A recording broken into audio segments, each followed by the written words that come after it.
Ilang politiko at mga personalidad ang dumalo sa Grand Evangelical Mission ng Iglesia ni Cristo sa Quirino Grandstand.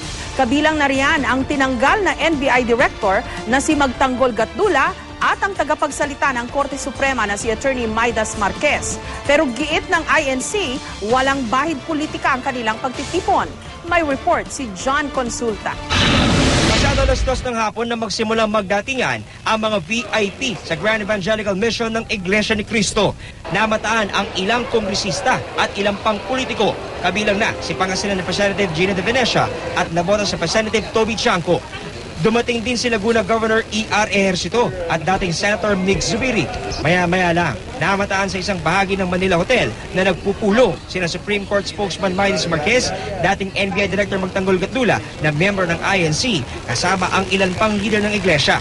Ayon kay Marquez, malaking karangalan daw ang maimbitahan ng INC sa kanilang taunang Bible Exposition na para sa kanya ay pagpapakita raw ng suporta kay Chief Justice Renato Corona at sa Korte Suprema. Kasama raw sa naimbitahan si Corona, pero minabuti nitong hindi dumalo. Batay na rin sa payo ng kasamahan niya mga justices. Bukod kay Corona, ilan pang justices ang naimbitahan.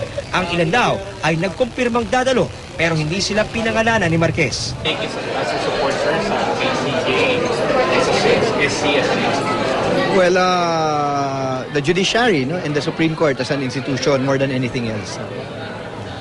So we welcome all the support. No? Do you take it as support KCJ sa laban niyo? Well, si CJ kasama sa institution yun.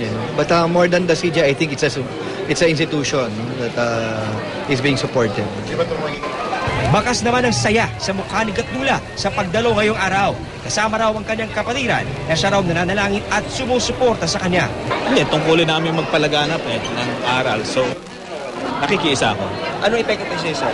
Nagbibigay ba ng lakas? Paano ba? Oo, kasi ang pananampalataya naman nagbibigay ng lakas sa amin eh.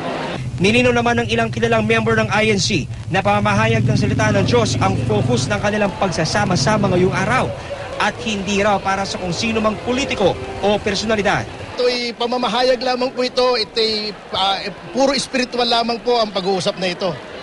John Consulta, GMA News.